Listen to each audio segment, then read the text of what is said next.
বাংলাদেশ জামাত ইসলামের একজন এমপি প্রার্থী, নাম হচ্ছে শিশির মনির।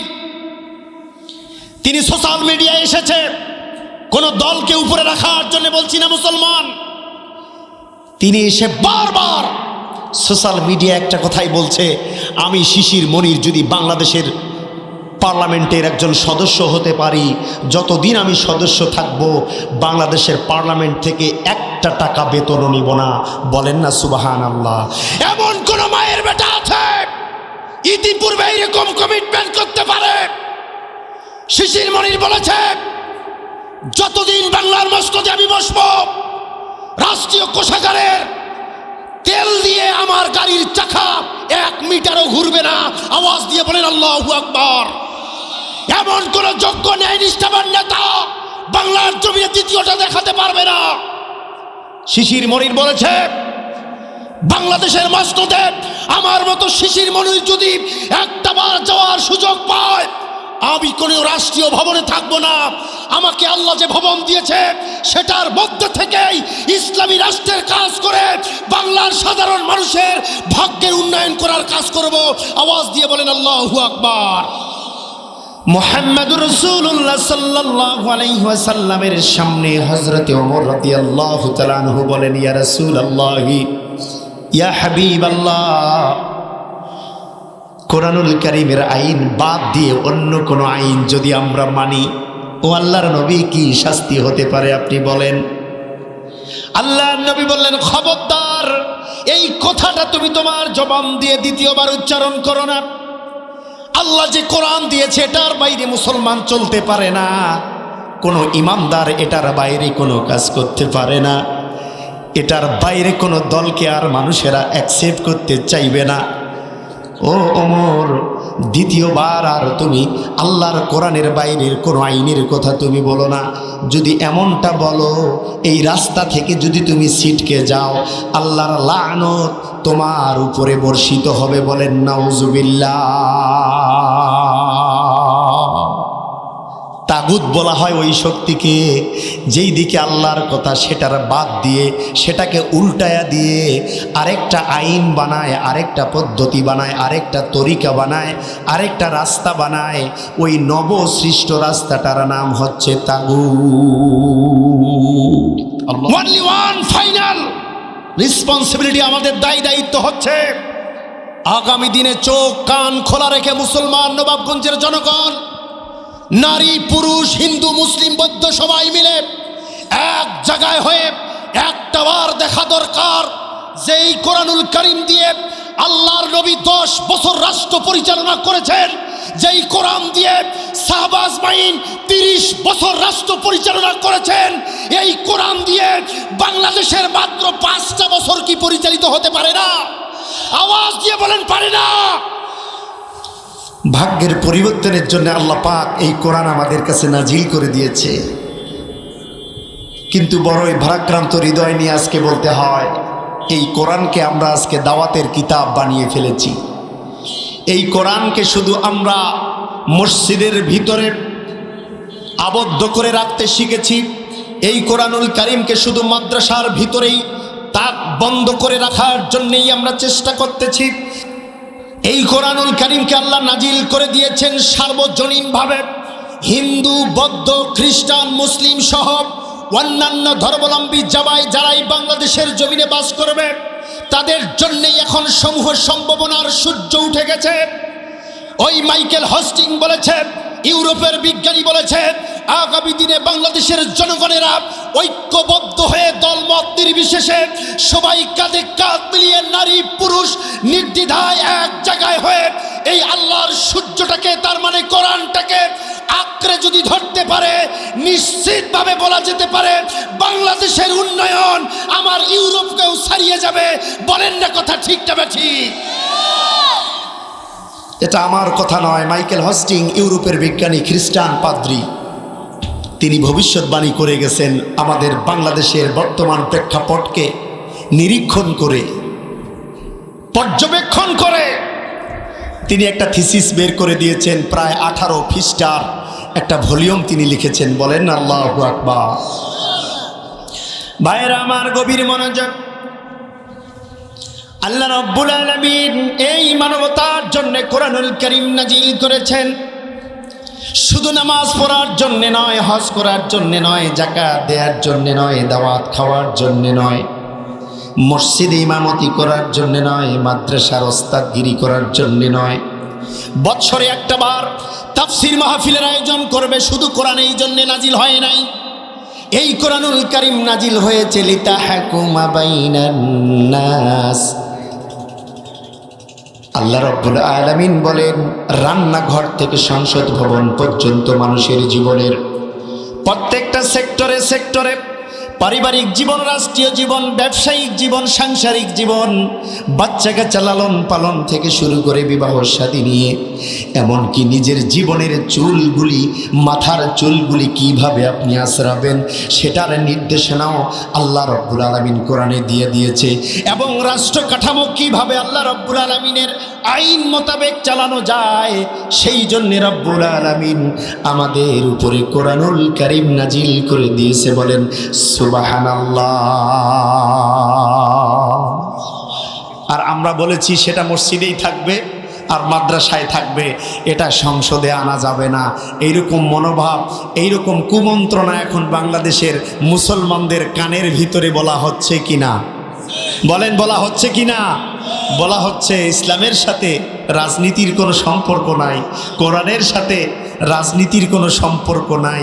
এরকম কথা বাংলাদেশের তাওহীদি জনতাদের চোখের সামনে, কানের সামনে বলা হচ্ছে, যাতে করে মানুষেরা ধর্মকে, ইসলামকে এই রাজনীতি থেকে, এই দেশ থেকে আলাদা করে রাখতে পারে। এটা চক্রান্ত ছাড়া আর কোনো কিছুই হতে পারে না। মুসলমান ঠিক না ঠিক? আমরা খুব ভালো করেই জানি সব থেকে বড় নীতির নাম হচ্ছে রাজনীতি। আল্লাহর নবী জনাবে মুহাম্মদুর রাসূলুল্লাহ সাল্লাল্লাহু আলাইহি ওয়াসাল্লাম মদিনার জিন্দেগিতে 10টা বছর প্রেসিডেন্টের দায়িত্ব পালন করেছেন। আল্লাহর নবী প্রেসিডেন্ট ছিলেন, একটা রাষ্ট্রের রাষ্ট্রপ্রধান ছিলেন।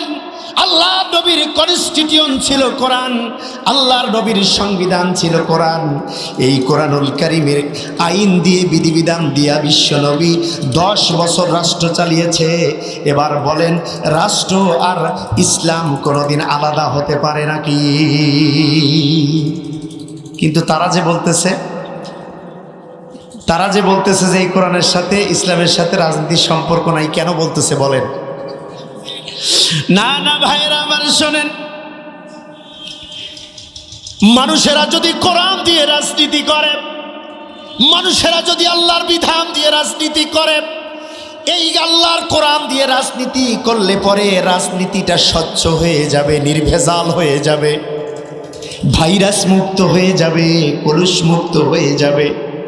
এই কোরআনুল কারীম দিয়ে কোনো মানুষ যদি রাজনীতি করে, কোনো নেতা যদি রাজনীতি করে, কোন রাষ্ট্রপ্রধান যদি এই কোরআনুল কারীম দিয়ে রাজনীতি করে, রাষ্ট্র পরিচালনা করে, ওই রাষ্ট্রের মধ্যে দুর্নীতি থাকবে না, ওই রাষ্ট্রের মধ্যে রাহাজানি থাকবে না, ওই রাষ্ট্রের মধ্যে 8 বছর ছোট্ট মাসুম আসিয়াকে আর ধর্ষণ করা থাকবে না, ওই রাষ্ট্রের মধ্যে চাঁদাবাজি থাকবে না, ওই রাষ্ট্রের মধ্যে একমাত্র পাথর দিয়ে মানুষকে মারার কোনো নীতি থাকবে না।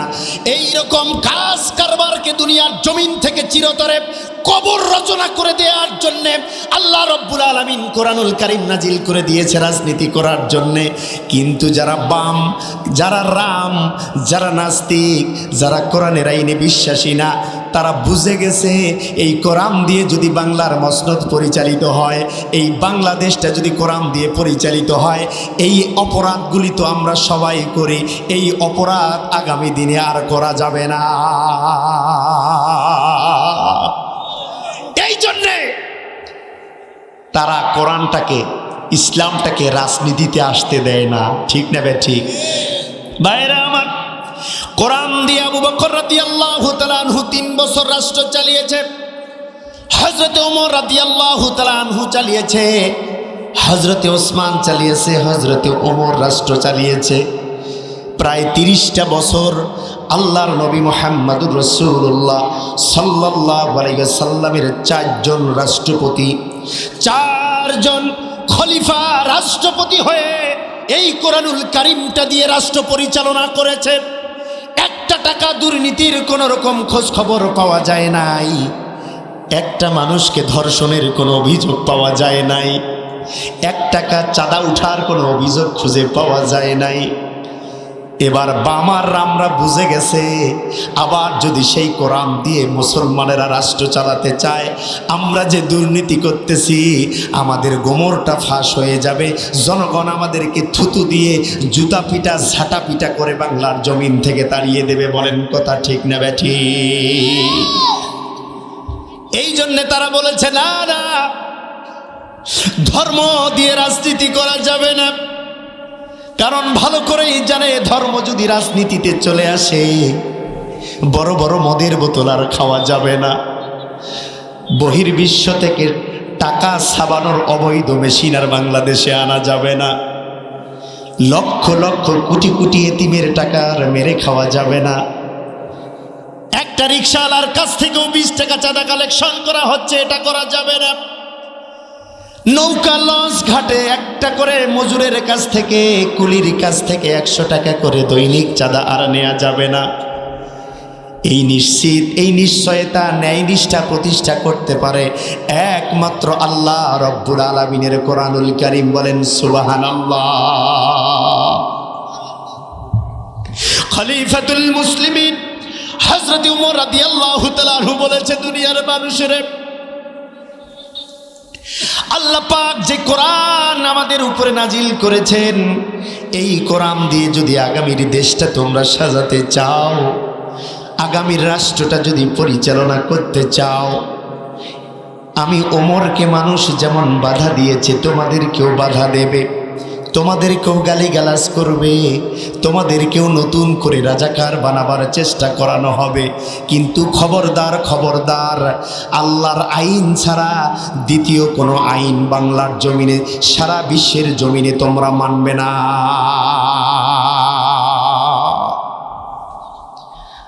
আল্লাহর নবী, বিশ্ব নবী মুহাম্মদুর রাসূলুল্লাহ সাল্লাল্লাহু আলাইহি ওয়াসাল্লামের সামনে হযরতে ওমর রাদিয়াল্লাহু তাআলা আনহু বলেন, ইয়া রাসূলুল্লাহ, ইয়া হাবিবাল্লাহ, কোরআনুল কারীমের আইন বাদ দিয়ে অন্য কোনো আইন যদি আমরা মানি, ও আল্লাহর নবী, কি শাস্তি হতে পারে আপনি বলেন?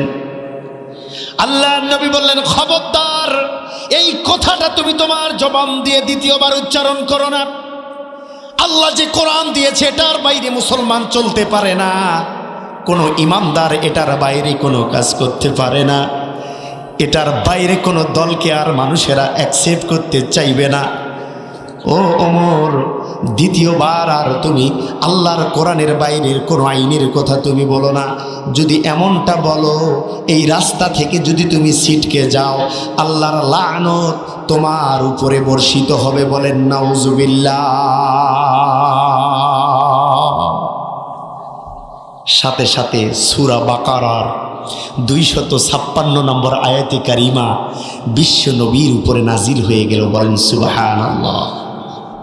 আমি যে আয়াত তেলাওয়াত করেছি, হযরতে ওমর এবং আল্লাহর নবী বিশ্ব নবীর সাথে যে কথা হচ্ছে, এই কথার পরিপ্রেক্ষিতে ওমরের প্রশ্নের জবাবে আল্লাহর নবীর কাছে আল্লাহ জিবরিলকে পাঠায় দিলেন, সূরা বাকারার 256 নম্বর আয়াতে কারিমা পাঠায় দিলেন। বলেন আল্লাহু আকবার। চলেন আল্লাহ পাক আয়াতের কি বলতেছেন, কি মেসেজ আমাদেরকে দিচ্ছেন, আমরা একটু শুনে আসি। রব্বুল আলামিন বলে, ফামান ইয়াকফুর বিত্তাগুতি ওয়া ইউমিন বিল্লাহি ফাকাদ ইসতামসাকা বিল উরওয়াতিল ওয়াসকা লা ইনফিসামা লাহা ওয়াল্লাহু সামিউন আলীম।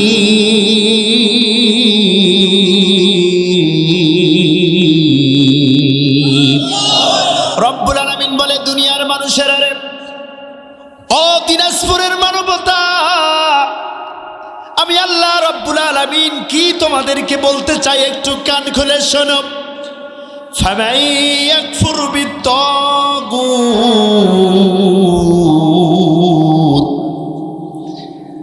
তোমরা আল্লাহদ্রোহী শক্তিকে বাদ দিয়ে দাও। আল্লাহর কোরআনের আইনের পরিপ্রেক্ষিতে যে আইন মানুষেরা বানিয়েছে সেটা বাদ দাও। আল্লাহর কোরআন ছাড়া অন্য কোন সংবিধান তোমরা মেনো না। আল্লাহর দল ছাড়া, কোরআনের দল ছাড়া, রাসূলের দল ছাড়া অন্য কোন দলে তোমরা যাইও না।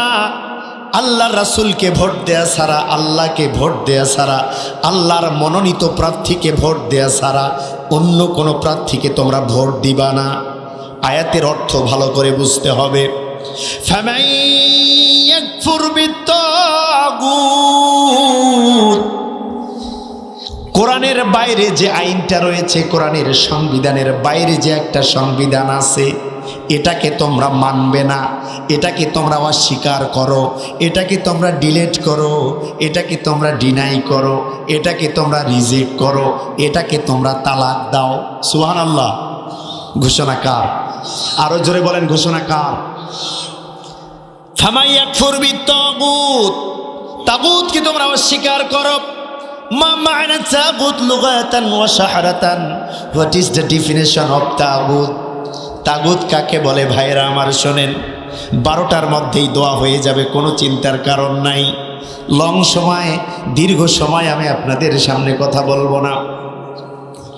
তাগুত বলা হয় ওই শক্তিকে, একদিকে আল্লাহর আইন, একদিকে আল্লাহর বিধান, আর একদিকে আল্লাহর আইনের বিধানের পরিপন্থী বিধান।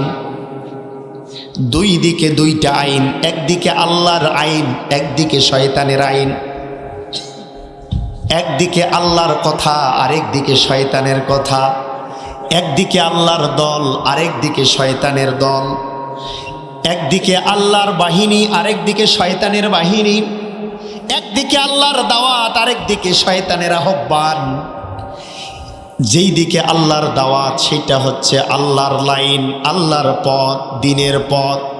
আর যেই দিকে শয়তানের পথ, তাগুদের পথ, আল্লাহদ্রোহীর ডাক, আল্লাহ বিদ্রোহীদের যেই দিকে স্লোগান, এটা হচ্ছে তাগুত। বলেন এটার নাম কি? তাগুত। তাগুত শব্দ এসেছে তুগিয়ান শব্দ থেকে। তুগিয়ান শব্দের অর্থ হচ্ছে একটা মুদ্রার একদিকে একরকম থাকে, আরেক দিকে আরেক রকম থাকে, কি থাকে না? পৃথিবীর জমিনে এমন কোনো মুদ্রা নাই, এমন কোনো টাকা বের হয় নাই যেটার দুই দিকে এমন, দুই দিকে সমান। দেখাতে পারবেন? নাই। আল্লাহর নবী, বিশ্ব নবী মুহাম্মদুর রাসূলুল্লাহ সাল্লাল্লাহু আলাইহি ওয়াসাল্লাম ব্যাখ্যা দিয়েছে। ও সাহাবীরা শোনো শোনো শোনো, তাগুত বলা হয় ওই শক্তিকে যেই দিকে আল্লাহর কথা সেটার বাদ দিয়ে, সেটাকে উল্টায়া দিয়ে আরেকটা আইন বানায়, আরেকটা পদ্ধতি বানায়, আরেকটা তরিকা বানায়, আরেকটা রাস্তা বানায়। ওই নবসৃষ্ট রাস্তাটার নাম হচ্ছে তাগুত। আল্লাহু আকবার। আল্লাহ পাক এবার বলেন, ফামান ইয়াকফুর বিত্তাগুত, এই তাগুদের পথটাকে তোমরা তালাক দিয়ে দাও রে মুসলমান। যদি বাঁচতে চাও, যদি রক্ষা পেতে চাও, জীবনের উন্নয়ন করতে চাও, ভাগ্যের উন্নয়ন করতে চাও, নিজের ঈমান আমলটাকে যদি বাঁচাতে চাও, সর্বোপরি আল্লাহর জান্নাত যদি নিশ্চিত করতে চাও, এই আল্লাহর আইনের পরিপ্রেক্ষিতে যে আইন বের হয়েছে, আল্লাহর বিধানের বাইরে যে আরেকটা বিধান আছে, আল্লাহর আইনের বাদ দিয়ে যে শয়তান একটা আইন তৈরি করেছে ৭২-এর সংবিধান, এটাকে ডিলিট করে দাও, এটাকে বাদ দিয়ে দাও। একমাত্র আল্লাহর সংবিধান কোরআনটাকেই বেছে নাও। বলেন সুবহানাল্লাহ। আমরা বললাম আল্লাহ, এই শয়তানের আইনকে তো আমরা বাদ দিতে পারছি না, ৭২-এর সংবিধানকে ওভারটেক করার কোনো সুযোগ নাই। তাহলে আল্লাহ রাব্বুল আলামিন কোরআনুল কারীমে বলে, ফাকাদ হাবিতাত আ'মালুহুম ওয়া হুয়া ফিল আখিরাতি মিনাল খাসিরিন।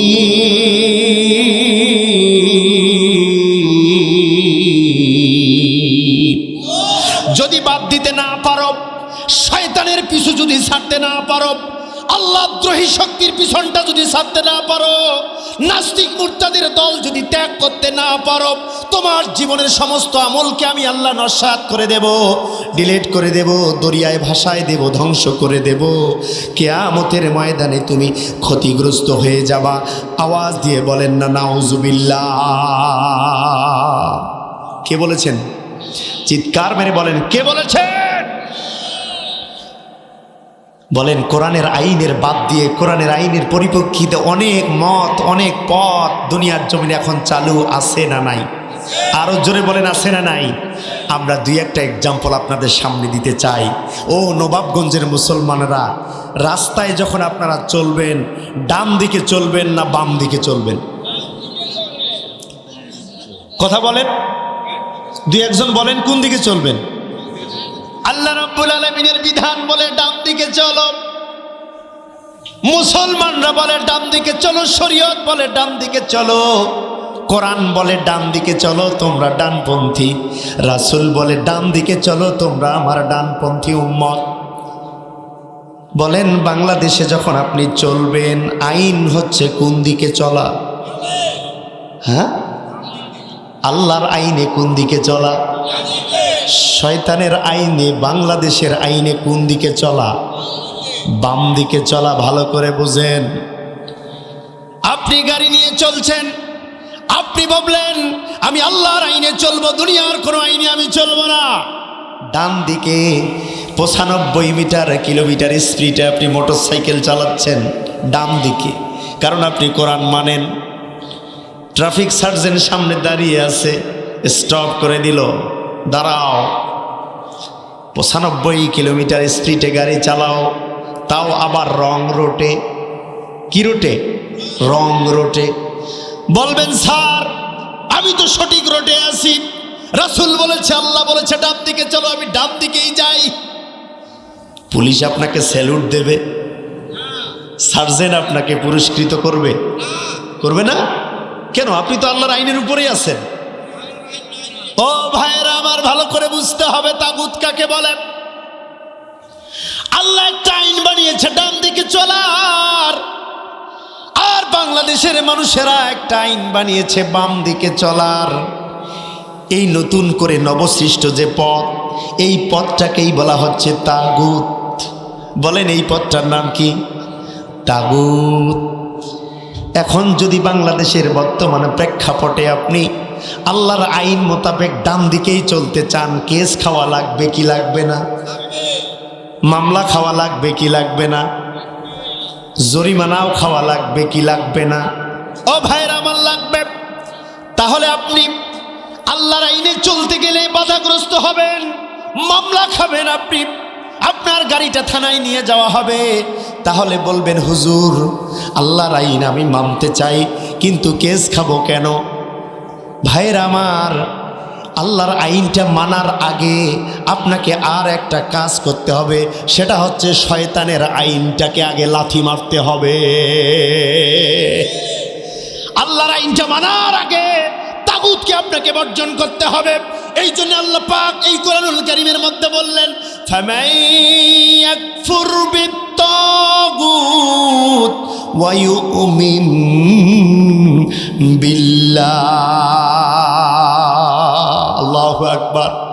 ওহে যারা তোমরা ঈমান আনতে চাও, যারা আল্লাহর আইন মানতে চাও, তোমাদের আল্লাহর আইন মানার আগে আমি আল্লাহ আরেকটা নির্দেশ দিলাম, সেটা হচ্ছে আগে তাগুতকে বাদ দিয়ে দাও।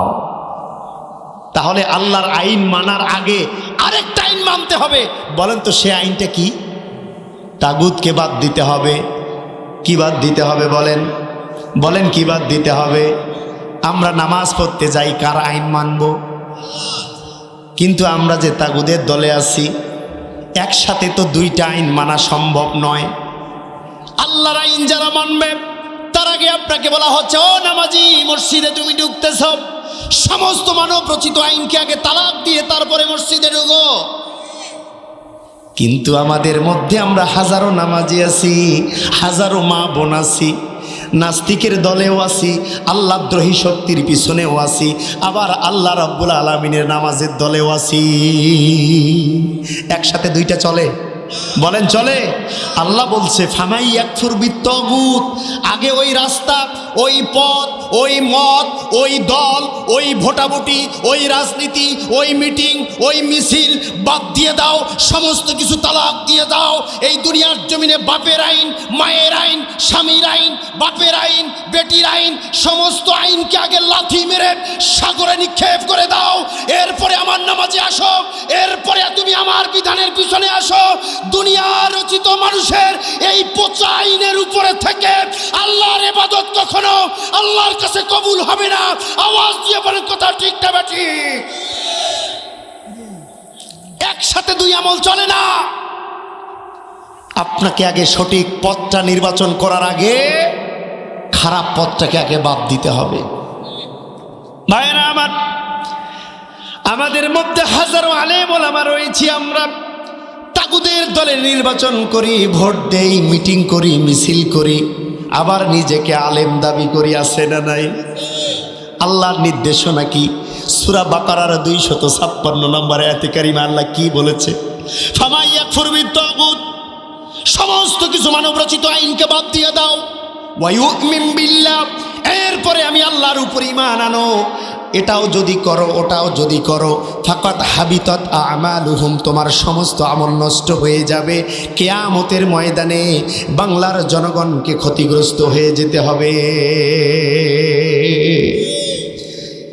ভাইরা আমার, এবার আল্লাহ পাক রব্বুল আলামিন আয়াতে কারিমার পরে বলে ফাকাদ ইসতামসাকা বিল উরওয়াতিল মুসকা লা ইনফিসামা লাহা ওয়াল্লাহু সামিউন আলীম। এটা গেছে, এটা নাই, এটা একটু ভালো চলছে। ভাইরা আমার, আল্লাহ পাক বলে এরপর ফাকাদ ইসতামসাকা বিল উরওয়াতিল মুসকা, এমন ভাবে আল্লাহ রব্বুল আলামিনের আইনটাকে তুমি ভালোবাসবা, কলিজার মধ্যে আঁকড়ে ধরবা না। যেমন তোমার সন্তানকে তুমি আদর করো, আল্লাহর আইনটাকে তুমি সেইভাবে আঁকড়ে ধরবারে জনগণ। আপনার আমার সন্তানকে কি আমরা কম ভালোবাসি? হাজারো কষ্ট, হাজারো দুঃখ, হাজারো বেদনা নিয়ে যখন বাড়িতে আমরা ঢুকি, ছোট্ট মেয়েটা যদি একবার আল্লাহ আব্বা বলে যখন বুকের মধ্যে চলে আসে, দুনিয়ার সমস্ত যন্ত্রণা দুঃখগুলা যখন দূর হয়ে যায়, আল্লাহ পাক বলে পরম মমতায় যখন তুমি তোমার মেয়েটাকে বুকে আগলায় নিলা, এত সুন্দরভাবে রিসিভ করে নিলা, আল্লাহর আইনটাকে, আল্লাহর বিধানটাকে, আল্লাহর কালিমাটাকে, এই কোরআনটাকে পার্লামেন্টের সংবিধান বানাবার জন্য রে মুসলমান, তেমন ভালোবাসা, তেমন মহব্বত আর দরদ দিতে হবে। বলেন কথা ঠিক না বেঠিক? ফাকাদ ইসতামসাকা বিল উরওয়াতিল উসকা, আঁকড়ে ধরো, দৃঢ়ভাবে আঁকড়ে ধরো, আল্লাহর আইনটাকে দৃঢ়ভাবে আঁকড়ে ধরো। ও ভাইরা আমার, ছোট্ট একটা নদীর উপরে একটা বাঁশ টাঙানো আছে, বুঝেন বুঝেন কথা বুঝেন, নীলফামারীর ভাষায় কথা বুঝেন। একটা ছোট্ট নদীর উপরে একটা বাঁশ টাঙানো আছে, ওই পারে আপনাকে বাঁশের উপর দিয়ে যেতে হবে। দুই দিকে ধরার জন্যে সামান্য ছোট্ট ছোট্ট রশি আছে, এই রশিটা আপনি দুই দিকে ধরবেন আর বাঁশের উপর দিয়ে আস্তে আস্তে সাবধানে হেঁটে যাবেন। প্রত্যেককেই বলা হলো নদী পার হয়ে যাও, ভালো করে বুঝেন, লাংফিসামা লাহা, প্রত্যেককেই বুঝতে হবে, প্রত্যেককেই বলা হলো নদী পার হয়ে যাও ওই বাঁশের উপর দিয়ে, আর দুই দিকের রশিটা একটু ধরে ধরে যাও। যারা আপনি আমি পার হয়ে যাব ওই নদীর উপর দিয়ে, বাঁশের উপর দিয়ে যখন পা দিয়ে আপনি আমি যাব, বলেন তো দুই দিকের যে রশিটা আছে এটা কি আমরা এক আঙ্গুল দিয়ে ধরব? টাচ করব, শুধু টাচ করব নাকি? কিভাবে ধরবেন রশি দুইটা? আলতোভাবে, খুবই মুলায়েম আলতোভাবে ধরবেন ভাইয়েরা আমার, যাতে আপনি পড়ে না যান পানিতে। শীতের দিনে আপনার কাপড় যেন না ভিজে, একটাই কাপড়, ওই বাঁশের উপর দিয়ে যেন আপনার পা পিছলে না যায়। এই জন্যে সুন্দর করে শক্তভাবে দৃঢ়ভাবে আপনি দড়ি দুইটা ধরবেন, ধরে যতই ঝুলাঝুলি হোক না কেন, যত পা না পিছলে, ঠিক না, পা যাতে না পিছলে যতই ঢুলাঢুলি হোক না কেন, ওই বাঁশের উপরে ওই সাঁকো আপনি পার হয়ে যাবেন রশিটা ধরে ধরে, সাবধানতার সাথে, বিচক্ষণতার সাথে, একেবারে মনোযোগটা পুরাপুরি বাঁশের উপরে, রশির উপরে দিয়ে আপনি যখন নদীটা পার হওয়ার চেষ্টা করবেন, ওই সময়ে পিছন দিক থেকে যদি তোমার বন্ধু ডাক দেয়, ও আব্দুর রহিম আমার দিকে একটু তাকাবেন, কারণ আপনাকে আগে নদী পার হতে হবে, ঠিক না? পিছন দিক থেকে যদি ডার্লিং বলে, ও ডার্লিং আই লাভ ইউ, আমাকেও একবার আই লাভ ইউ টু বলো, সময় আছে? কারণ আপনাকে নির্ভেজালভাবে নিখুঁতভাবে ওই বাঁশটা আগে পাড়ি দিতে হবে, না হলে নদীতে পড়ে যাবেন। ঠান্ডার দিনে আপনার কাপড় ভিজে যাবে। আল্লাহ রাব্বুল আলামিন এই উদাহরণটা কোরআনুল কারীমে ব্যবহার করেছে, ফাকাদ ইসতামসাকা বিল উরওয়াতিল উসকা। আল্লাহু আকবার। ও মুসলমান, তাফসীর শোনার মন মানসিকতা আছে না খালি কিচ্ছা কাহিনী শোনার অভ্যস্ত আপনারা? ভালো করে মনোযোগ লাগাতে হবে বাবাজিরা আমার। আল্লাহ বলছে দৃঢ়ভাবে, একনিষ্ঠতার সাথে, মনোযোগের সাথে আল্লাহ রাব্বুল আলামিনের দিনটাকে, কোরআনটাকে, ধর্মটাকে, রাষ্ট্রটাকে, এই সংবিধানটাকে তুমি তোমার বুকের ভিতরে ধারণ করবা, যাতে একটুকু হসট না খাও, পিছলে না পড়ো। তোমার ভিতরে, তোমার কাপড়ের মধ্যে যেন ঠান্ডা না লাগে, পানি না ভরে, যেন নাস্তিকের কোনো মিটিং মিছিলে তোমাকে দেখা না যায়, কোনো ঠান্ডা, কোনো শত্রু যেন তোমাকে পেয়ে না বসে। এই জন্য সমস্ত প্রতিকূলতা থেকে, অবস্থাকে উপেক্ষা করে তুমি ওই দিকে পার হয়ে যাবা। তেমনি করে আল্লাহ রব্বুল আলামিনের বিধানটা তুমি আঁকড়ে ধরো রে নারী পুরুষ, যে যাই বলুক না কেন। আমাদের চোখের সামনে এখন অনেক বলা হয় বড় দল, বড় দল, ওইটা না করলে বোধহয় হবে না। আছে না নাই? আওয়াজ দিয়ে বলেন, আছে না নাই? বড় দল হলেই মানুষের ভালোবাসা পাওয়া যায় না, বড় দল হলেই মানুষের সিম্প্যাথি অর্জন করা যায় না। পৃথিবীর জমিনে সব থেকে বড় পাহাড়ের নাম হচ্ছে হিমালয় পর্বত। হিমালয় সব থেকে বড়, কিন্তু সেখানে বসবাস করা যায় না। যায় পৃথিবীর বড় পাহাড়, বড় পর্বত, কিন্তু বসবাসের অযোগ্য। পৃথিবীর সব থেকে বড় সাগরের নাম হচ্ছে প্রশান্ত মহাসাগর। এই প্রশান্ত মহাসাগরের এক লোকমা পানীয় পান করা যায় না। বড় সাগরের পানীয় কিন্তু পানের অপযোগী, অনুপযোগী, অযোগ্য, পানের অযোগ্য। পৃথিবীর সব থেকে বড় প্রাণী হাতি, কিন্তু হাতির গোস্ত খাওয়া যায় না, হারাম। কথা বুঝেন? তার মানে বোঝা গেল বড় হলেই সব কিছুতে ধরা যাবে না, বড় হলেই মানুষের ভালোবাসা অর্জন করা যাবে না। জনপ্রিয়তা আল্লাহ রাব্বুল আলামিন আসমান থেকে পাঠায়া দেয়, সেটা ভালো কাজের মাধ্যমে অর্জন করে নিতে হয়। আওয়াজ দিয়ে বলেন কথা ঠিক না ঠিক? এই জন্যে বড় বড় বড় বলেই যারা ফেলা তুলছো মুখ দিয়ে, বড় বলে কোনো লাভ নাই। এই বাংলাদেশের জনগণরা এবার হককে চিনে নেবে, আল্লাহর বিধানটাকেই এবার বুক দিয়ে আঁকড়ে ধরবে, যাতে তারা পিছলে পড়ে আর পানিতে না ভিজে। বলেন কথা ঠিক না ব্যাঠি? ভাইরা আমার, এবার আয়াতের দিকে চলে যাই। আল্লাহ পাক পরবর্তীতে বলে, লান ফিসামা লাহা ওয়াল্লাহু সামিউন আলীম। লান ফিসামা লাহা, এই পথ থেকে ছিটকে যেও না। লান ফিসামা লাহা, এই সত্য রাস্তাটা তুমি ছেড়ে দিও না রে মুসলমান। এত বড় সুবর্ণ একটা সুযোগ আপনার সামনে, ও মা, ও বোনেরা আমার, এত সুন্দর অপরচুনিটি আপনার সামনে। ওয়েলকাম জানাচ্ছে, এত সুন্দরভাবে আপনাকে স্বাগত জানাচ্ছে। আল্লাহর আইনটা একটা বারের জন্য বাংলার মসনদে পাঠাবার একটা সুবর্ণ সুযোগ। এই সুযোগটাতে এই আয়াতটা বাস্তব ধর্মী একটা আয়াত। আল্লাহ পাক বলে লাং ফিসামালাহা, এই অপরচুনিটিটা তুমি মিস করো না, এই সুযোগটা তুমি হেলায় খেলায় নষ্ট করে দিও না। যে যাই বলুক না কেন, টাকার অফার দিক না কেন, শাড়ি লুঙ্গির অফার দিক না কেন, তোমাকে চাকরির অফার দিক না কেন, ভিজিটিং কার্ড করে দিক না কেন, বিধবা ভাতার কার্ড করে দেওয়ার প্রপোজ দিক না কেন, মাতৃত্বকালীন কার্ড করার অফার এখন দেয় না দেয় না দেয় না দেয় না দেয় দেয়। ভোটের আগের দিন রাতে 1000 টাকার করা একটা নোট দিয়ে আসে না নাই? আল্লাহ পাক বলে লাং ফিসামালাহা, এইরকম কোন লোভ লালসার দিকে যেও না রে মুসলমান, যেও না। লাং ফিসামালাহা, সমস্ত কিছুকে লাথি মেরে একমাত্র শুধুমাত্র কেবলমাত্র আলা আলাহুল খলকু ওয়াল আমরু, এই জমিন যার হুকুম চলবে তার, আলা আলাহুল খলকু ওয়াল আমরু, এই আল্লাহ রব্বুল আলামিনের হুকুম ছাড়া আর কোনো মানব রচিত দলের দিকে তুমি পা বাড়াবে না। রাজি আছেন? বলেন রাজি আছেন?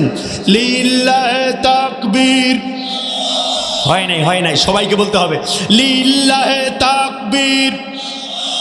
আল কোরআনের আলো, সংসদে জালো, নারায়ে তাকবীর। কোরআন হাদিস যেখানে, কোরআন নাই যেখানে, হাত নামান। আল্লাহ আপনি আমাদের এই এরাদা, এই কমিটমেন্ট আল্লাহ তুমি কবুল করো, বলেন আমিন। ভাইরা আমার আয়াত কিন্তু শেষ হয় নাই।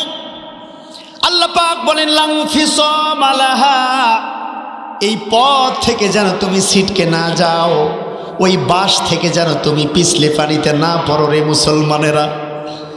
যত রং তামাশা তোমার চোখের সামনে দেখানো হোক না কেন, তোমার টয়লেট করে দিতে চাইবে, তোমার টিনের ঘর পাকা করে দিতে চাইবে, তোমার ভাঙ্গা রাস্তাটা পাকা রাস্তা করে দিতে চাইবে, অনেক রঙ্গমঞ্চ তোমার চোখের সামনে মঞ্চায়িত করা হবে, তোমার চোখের সামনে ভেলকি দেখা হবে, কিন্তু আল্লাহর বিধানটা ওই মসনদে প্রতিষ্ঠা করার জন্যে আর পিছে তাকিয়ে কোনো লাভ নাই, আর কোনো রাস্তা দিকে তাকায় লাভ নাই, কোনো ভবনের দিকে তাকিয়ে লাভ নাই। রাস্তা, খাল, বুল, পার্ক, ব্রিজ, কোনো কিছু উন্নয়নের দরকার নাই। এবার আল্লাহ রাব্বুল আলামিনের কোরআনটা পার্লামেন্টে প্রতিষ্ঠা করার মাধ্যমে আল্লাহর আইনটা প্রতিষ্ঠা করা আমাদের জন্যে ফরজে আইন হয়ে গেছে। রাস্তাঘাট, পুল, ব্রিজ এগুলি আসলে প্রকৃত উন্নয়ন নয়, ঠিক কিনা? এগুলি কি প্রকৃত উন্নয়ন? না, এগুলি প্রকৃত উন্নয়ন নয়। ভোটের আগের দিন এক মেম্বার এক ভোটারকে 500 টাকা দিয়েছে। ভোটের পরে মেম্বার জিতে গেছে। এবার ওই ছেলে চাকরির জন্য একটা নাগরিকত্ব কার্ডের জন্য মেম্বারের কাছে, চেয়ারম্যানের কাছে কয়েকদিন পর গেছে। চেয়ারম্যান খুব ব্যস্ত, মেম্বার খুব ব্যস্ত, আজকে বাড়িতে নাই, কালকে অফিসে গেছে, তারপরে দিন ওখানে আসো, ফোনে পাওয়া যায় না, হ্যালো স্যার কোথায়, কালকে আসো, এদিকে চাকরির ডেট শেষ হয়ে যাচ্ছে, জয়েন করতে হবে তাড়াতাড়ি। মনোযোগ আছে? মনোযোগ আছে? কোনো একদিন চেয়ারম্যান সাহেবের সামনে ছেলেটা দাঁড়িয়ে গেছে, সিনা টান টান করে, স্যার দাঁড়ান, ভোটের আগে তো আমাদের দরজায় বারবার বারবার আপনাকে ঘোরাফেরা করতে দেখছি, এখন ভোটে আপনি জিতে গেলেন, আমার একটা সিগনেচার দরকার, একটা নাগরিকত্ব কার্ডে সিগনেচার দরকার, এটার জন্য আমি 5 দিন আপনার কাছে ঘুরতেছি, স্যার কারণটা কি? কাছে পাগলা, ওই যে 500 টাকা ভোটের আগের দিন রাতে নেওয়া নাই, ওইটাতে তোমার সিগনেচার, চাকরি বাকরি সব তোমার ওই 500 টাকাতে শেষ।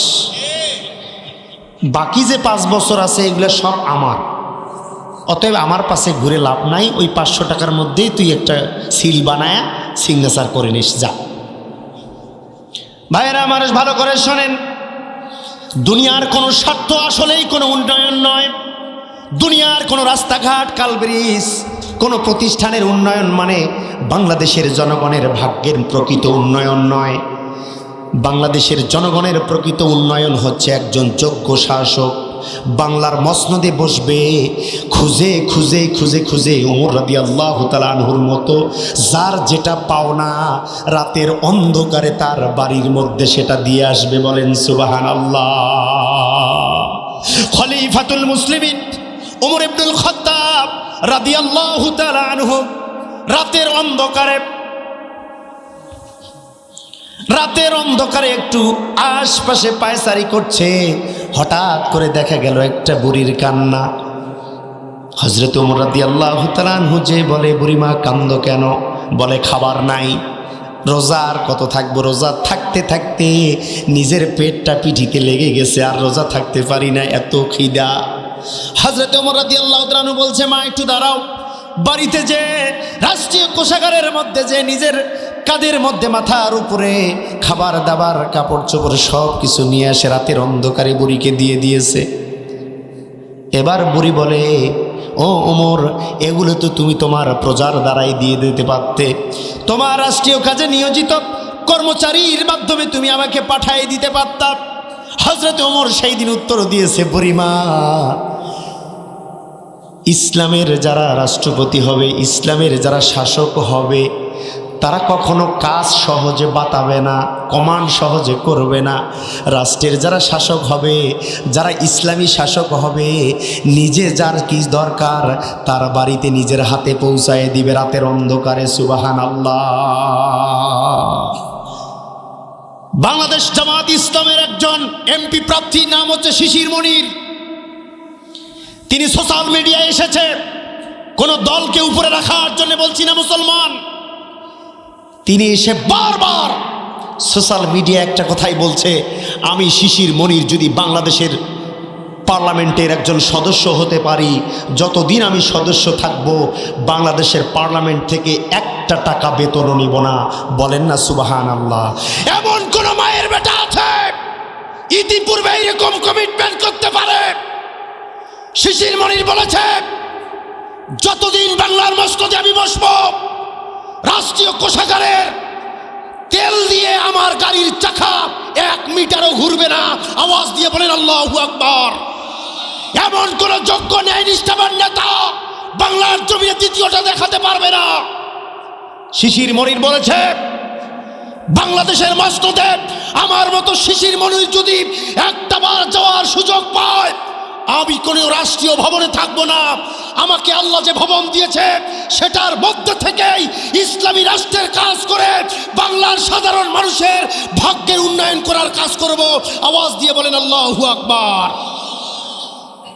এটা হচ্ছে আল্লাহর আইন, এটা হচ্ছে আল্লাহর বিধান, এটা হচ্ছে আল্লাহর শরিয়া।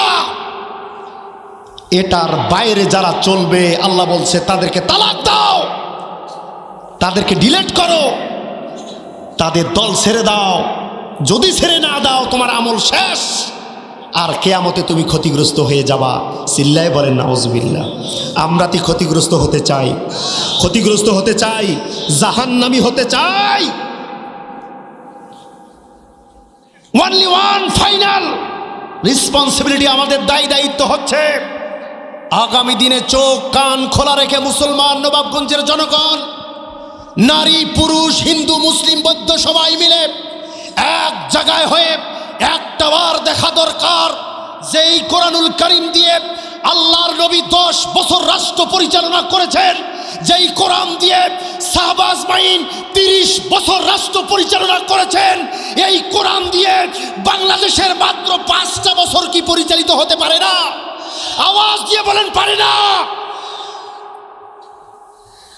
সৌদি আরবের মতো দেশ, যেখানে ধান নাই, চাউল নাই, রুটি নাই, কিচ্ছু নাই, শুধু খেজুর। বলেন শুধু কি? খেজুর। সেখানে কোনো আবাদ বেরু নাই সেই সময়।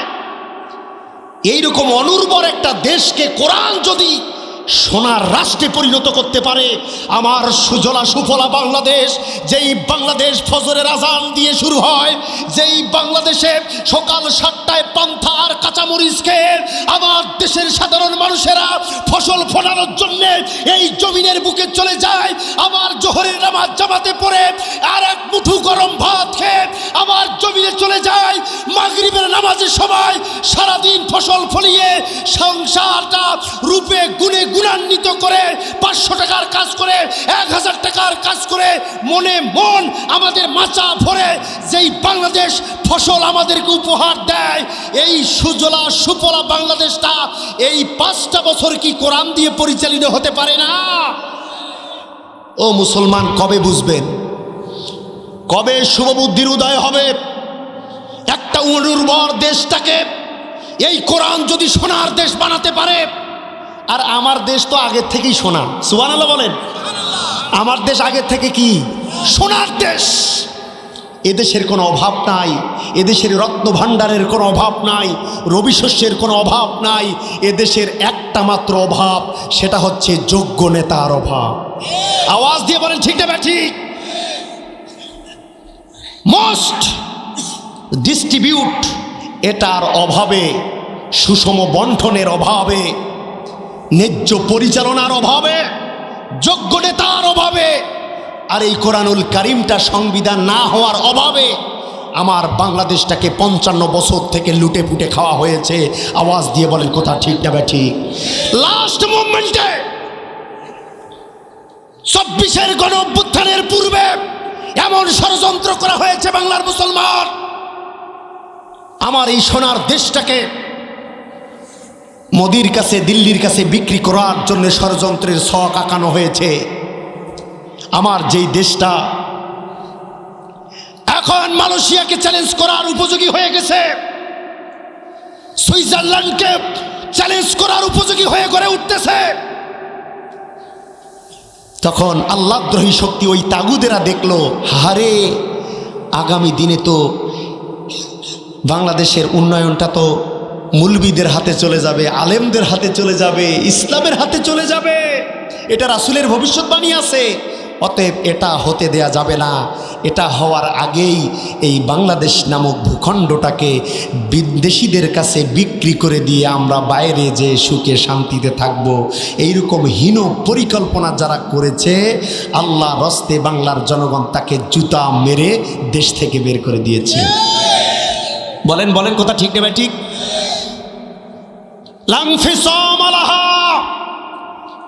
সত্য পথ কখনো ছাড়বা না, ন্যায্য অধিকার কখনো ছাড়বা না, সত্য চিনতে কখনো ভুল করবা না, তাহলে কপাল পুড়ে যাবে মুসলমান, দিমাগ খারাপ হয়ে যাবে। 55 বছরে এই কোরআনটা বাংলার সংবিধানে যায় নাই, বাংলার পার্লামেন্টে যায় নাই, আর এই কোরআনওয়ালা লোক যায় নাই, যোগ্য নেতা যায় নাই, যার কারণে 55 বছরে বাংলাদেশের ভাগ্য পরিবর্তন হয় নাই।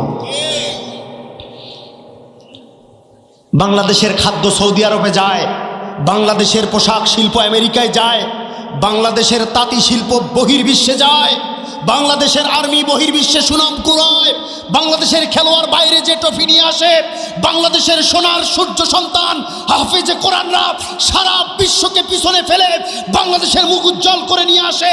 এটা থেকে সুবর্ণ সুযোগ বাংলাদেশের মানুষের কাছে আর কি হতে পারে মুসলমান, ঠিক কিনা? এমন নাম করা একটা দেশকে 55 বছর পায়ের তলে দাবিয়ে রাখা হয়েছে, যোগ্য নেতাকে সামনে আসতে দেওয়া হয় নাই। যখনই আসতে শুরু করেছে তখনই বলা হয়েছে এটা রাজাকার, যখনই আসতে শুরু করেছে তখনই বলা হয়েছে এটা সাম্প্রদায়িক, যখনই আসতে শুরু করেছে তখনই আন্তর্জাতিক ট্রাইব্যুনালের নামে বানানো ট্রাইব্যুনাল বানিয়ে বাংলাদেশের সূর্য সন্তানদেরকে অবৈধভাবে ফাঁসির কাস্টে ঝুলিয়েছে। বলেন কথা ঠিক তবে ঠিক? তারা ভালো করে জেনে গেছে, তারা তো কোরআন নিয়ে আসতেছে, কামিং সুন, তারা তো আশার দোরগোড়ায় পৌঁছে গেছে। এদেরকে এখন সরিয়ে না দিলে আগামী দিনে আমার পথ চলা বড় কষ্টকর হয়ে যাবে। বলেন কথা ঠিক না বেঠি? ভাইয়েরা আমার, আমি আমার আলোচনা আর বেশিক্ষণ সামনে আগাতে চাই না। আল্লাহর নবী বিশ্বনবী মুহাম্মদুর রাসূলুল্লাহ, কি হবে না কপালে? একবারও কপালে হবে না? মুহাম্মদুর রাসূলুল্লাহ সাল্লাল্লাহু আলাইহি ওয়াসাল্লাম বলে, দুনিয়ার মানুষেরা রে, হযরতে ওমর রাদিয়াল্লাহু তাআলা আনহু আল্লাহর নবীকে বলছে, আবার নবী ওমরকে বলছে, দুইজনার কথোপকথনের মধ্যে এই আয়াতে কারিমা আল্লাহ নাজিল করে দুনিয়ার মানুষদের চোখে আঙ্গুল দিয়ে দেখিয়ে দিয়েছে, লাং ফিসাম আলাহা, সত্য পথ কখনো ছেড়ে দিবা না। সামনে যে সত্য আসতেছে এটাকে তুমি ওভারটেক করবা না। যে যাই বলুক না কেন, স্বামী নাস্তিকের দল করতে পারে, কিন্তু মা তোমাকে ভুল করা যাবে না। ও বোনেরা, তোমাকে ভুল করা যাবে না। তুমি সুমাইয়ার উত্তরসূরি, তুমি আসিয়ার উত্তরসূরি, তুমি খাদিজার উত্তরসূরি। এদের জীবন আদর্শ যদি তুমি পড়ে দেখো, ইসলামের জন্যে সর্বশান্ত হয়ে গেছে, ইসলামের জন্যে, ইমানের জন্যে হজরতে সুমাইয়া শাহাদাত বরণ করেছে। ইমানের পথে অবিচল থেকে আমার মরণ যেন হয়, বলেন না আমিন। ইমানের পথে অবিচল থেকে আমার মরণ যেন হয়। সম্মানিত ভাইরা আমার, সুমাইয়া রাদিয়াল্লাহু তাআলা আনহাকে আবু জেহেল বলেছে, সত্য পথ ছাড়ো, নবীর পথ ছাড়ো, আল্লাহর পথ ছাড়ো, তুমি আমাকে নেতা হিসেবে মেনে নাও, তোমাকে আমি মুক্তি দিয়ে দিব। সুমাইয়া রাদিয়াল্লাহু তাআলা আনহা বলেছে, মায়েরা আপনাদের জন্য এই পয়েন্টটা ভালো করে মনে রাখবেন। সুমাইয়া রাদিয়াল্লাহু তাআলা আনহা বলেছে, আবু জেহেল তুমি আমার বাচ্চাকে মেরেছো, আমার স্বামীকে মারতেছো, আমাকে উলঙ্গ করেছো, আমার কোনো আপত্তি নাই, আমাকে মারতে মারতে আমাকে মেরে ফেলো, আমাকে শহীদ করে দাও, জীবন চলে যাবে, কিন্তু ইসলামের পথ থেকে আমি সরে দাঁড়াবো না। আরো জোরে বলেন না সুবহানাল্লাহ। এই ঘোষণা হচ্ছে হযরত সুমাইয়ার। আসিয়া আলাইহিস সালাতু ওয়াস সালাম, ফেরাউন যখন নির্যাতন করছে, লোহার চিরুনি দিয়ে আসিয়ার গা থেকে, শরীর থেকে টাটকা গোস্তগুলা খুলাই নিয়েছে নিজের স্বামী ফেরাউন। বাংলার মুসলমান ও নরনারী মায়েরা, আপনি কার উত্তরসূরি আপনি জানেন না, আপনি কার আদর্শে লালন হয়েছেন আপনি জানেন না। ইসলাম আপনাকে কত সম্মানিত করেছে আপনি জানেন না। আপনার আকাবির, আপনার সামনের পথের দিশারিকে আপনি জানেন না, আপনি চিনেন না। আপনার দিশারি হচ্ছে আসিয়া, আপনার দিশারি হচ্ছে সুমাইয়া, আপনার দিশারি হচ্ছে খাদিজা। ফেরাউন বলছে, আসিয়া রে, এত নির্যাতন করলাম আমি স্বামী, আমার কথা তোমাকে তো মানা উচিত। হচ্ছে ফেরাউন বলছে, স্বামীর আইন মানা ফরজ। বলেন তো ফতুয়াটা কে দিচ্ছে, কাকে দিচ্ছে? যে স্বামীর আইন মানা ফরজ। তো আসিয়া বলছে, বলো কি আইন, তোমার কি নির্দেশ বলো। বলছে, তোমার আল্লাহ কাল্লা সব বাদ দাও। বলেন না নাউজুবিল্লাহ। ওই আল্লাহ বিল্লাহ সব বাদ দাও, সব বাদ দাও। আমি তোমার রব, এই রাষ্ট্রের মালিক আমি তোমাদের খাওয়াই। আনা রব্বুকুমুল আলা, সব থেকে বড় প্রভু আমি তোমাদের। এটা জনগণ সবাই মেনে নিয়েছে। তুমি আমার স্ত্রী শুধু মানো নাই, তুমি শুধু মেনে নাও। স্বামীর আইন মানা ফরজ। ফতুয়া দিচ্ছে। আসিয়া আলাইহিস সালাতু ওয়াস সালাম সেই দিন উত্তর দিয়েছে, মায়েরা আমার হৃদয়ের কান লাগান। সেই দিন আসিয়া আলাইহিস সালাতু ওয়াস সালাম আমাদের মা, আপনাদের আকাবির, আপনাদের যিনি সামনের কাতারের একেবারে ইঞ্জিন হয়ে জান্নাতে নিয়ে যাবে যেই রমণী, সেই আসিয়া আলাইহিস সালাতু ওয়াস সালাম স্বামীর কথার জবাবে উত্তর দিয়েছেন। স্বামীর কথার পরিপ্রেক্ষিতে তিনি অ্যান্সার দিয়েছেন, স্বামী আমার, পৃথিবীতে অনেক দিন তোমার সংসার করেছি রে স্বামী, জানি না তোমার কোনো হক আমি আদায় করতে পেরেছি কিনা। আল্লাহর রাস্তে আমাকে মাফ করে দিও স্বামী। তোমার সব হুকুম মানতে রাজি, তোমার সব খেদমত করতে রাজি আছি। তুমি যদি আমাকে বলো বিষ খেতে হবে, আমি চোখ বুজে নির্দ্বিধায় বিষ খেয়ে নেব, মারা চলে যাব। তুমি আমার স্বামী, তুমি যদি বলো আগুনে ঝাঁপ দিতে হবে, নির্দ্বিধায় আমি ঝাঁপ দিয়ে দেব। কারণ স্বামী যদি বলে ওই আগুনটা আমার জন্য আল্লাহ আবার পানীয় করে দিতে পারে। ও স্বামী, পৃথিবীর জমিনে যা হুকুম তুমি আমাকে করবা আমি মানব, কিন্তু ওই আল্লাহর হুকুম মানতে তুমি আমাকে বাধা দিবা না। ও নবাবগঞ্জের মায়েরা বোনেরা ভালো করে শোনেন, স্বামী যদিও নাস্তিক হয়, স্বামীও যদি আল্লাহদ্রোহী শক্তির পিছনে চলে যায়, বাবাও যদি অন্য দলে চলে যায়, ছেলেও যদি অন্য দলে চলে যায়, কে কোন দিকে যায় সেটা দেখার বিষয় নয়। কিন্তু তুমি সুমিয়ার উত্তরসূরি, তুমি আসিয়ার উত্তরসূরি, ইসলাম ছাড়া তুমি আর অন্য কাউকে সাপোর্ট করতে পারো না। আসিয়া বলছে, স্বামী রে, দুনিয়ার সব অর্ডার তুমি আমাকে করো, চোখ বুঝে আমি সহ্য করে নেব, কিন্তু ওই আল্লাহর আইন মানার ব্যাপারে কোনো কথা শুনবো না। গা থেকে যখন লোহার চিরুনি দিয়ে গোস্তগুলো খুলাই নিচ্ছে, আসিয়া চিৎকার বেড়ে বলছে, স্বামী আমার, এই গায়ের মধ্যে অসংখ্যবার চুমু দিয়েছ, রাত্রিবেলা তুমি আমার কাছ থেকে আরামায়েশ নেওয়ার জন্যে, তৃপ্তি নেওয়ার জন্যে এই শরীরটাকে অনেকবার তোমার বুকের মধ্যে তুমি টেনে নিয়েছ, কিন্তু আজকে ওই আল্লাহকে বিশ্বাস করার কারণে, ওই আল্লাহর আইন মানার কারণে স্বামী, ওই শরীরটাই তুমি আবার লোহার চিরুনি দিয়ে খুঁজাচ্ছ। স্বামী আমার, খুলে নাও, খুলে নাও, আমি আসিয়ার শরীর থেকে সমস্ত গোস্ত খুলে নাও।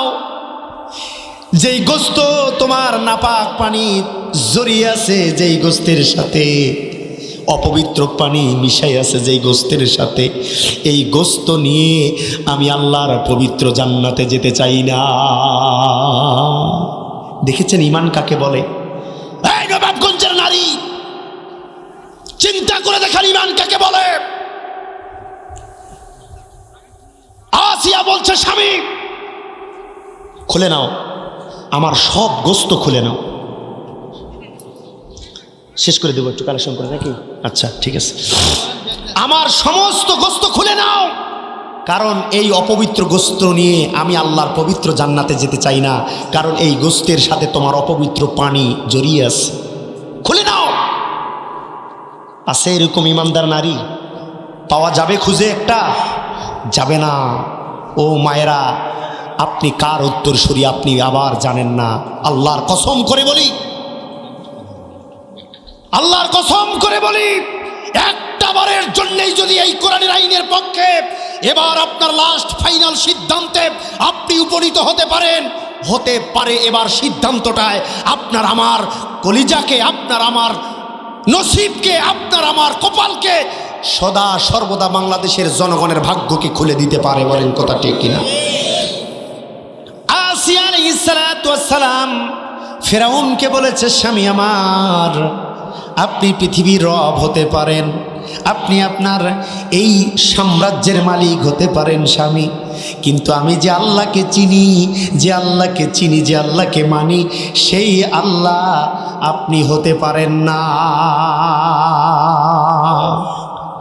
মায়েদের কাছে, বোনদের কাছে এখনো এসে বলা হচ্ছে বড় দল, এটা যদি ক্ষমতায় যায় বাংলাদেশের চেহারাই পাল্টে যাবে। বলে না, এই নবাবগঞ্জ নলেয়া আর নলেয়া থাকবে না, এটা সিঙ্গাপুর হয়ে যাবে। আপনাদের সামনের বাড়ি দিয়ে যে রাস্তা, এই রাস্তা থাকবে না, এটা হাইওয়ে হয়ে যাবে। তোমার বাড়ির 3টা বাচ্চা, 3টাকে চাকরি দিব। তোমার স্বামী কাজ করতে পারে না, ও পার্লামেন্টের একটা সদস্য বানায় দেব। অনেক চক্কর ভাক্কর। এটা প্রকৃত দুনিয়ার জমিনে উন্নয়ন নয়, এটা মূলত বাংলার জমিনে মানুষদেরকে ধোঁকা দেয়া। কারণ আপনি খাবেন একদিন, ওরা ক্ষমতায় গেলে আপনার রক্ত চুষে খাবে 5টা বছর। আর ইসলামী নেতাকে যদি আপনি নির্বাচন করতে পারেন, ইসলামপন্থীদেরকে যদি পাঠাতে পারেন, আপনার যেটা প্রাপ্য, আপনার যেটা পাওনা, রাতের অন্ধকারে আপনাকে কোথাও যেতে হবে না। খুঁজে খুঁজে ইসলামের রাহাবাররা আপনার প্রাপ্য, আপনার অধিকার আপনার বাড়িতে দিয়ে যাবে। বলেন সুবহানাল্লাহ। মানুষের কাছে চাইতে কি ভালো লাগে? না চাইতে রাতের অন্ধকারে যদি আমি পেয়ে যাই, এর থেকে ভালো কিছু হতে পারে? কেন বুঝেন না? ইসলাম যাকে দেবে প্রকাশ্যে সহজে দেবে না, তার অজান্তেই তার বাড়িতে পৌঁছায় দেবে। আর দুনিয়ার নাস্তিকের কাছে 10 বার যাবেন, তাও 1 আনা 2 আনা 3 আনা মেরে মেরে মেরে 14 আনাই মেরে দিয়ে বাকি 4 আনা আপনাকে দেবে। তাও যাইতে হবে কয়দিন? 10 দিন। 10 দিন যাইতে হবে। ইসলাম এটা বলে না। ও মায়েরা, এই ইসলামের আইন যদি প্রতিষ্ঠা হয়ে যায়, ইসলাম যদি আগামী দিন রাষ্ট্র পরিচালনা করার ক্ষমতায় যায়, দায়িত্ব পায়, কোরআন তাদেরকে ডেকে ডেকে ডেকে ডেকে ডেকে ডেকে এই মূল নীতিগুলি বাংলাদেশের মানুষের ভাগ্যের উন্নয়নের জন্য কাজ করা হবে। আল্লাহ তুমি কবুল করে দাও, বলেন আমিন।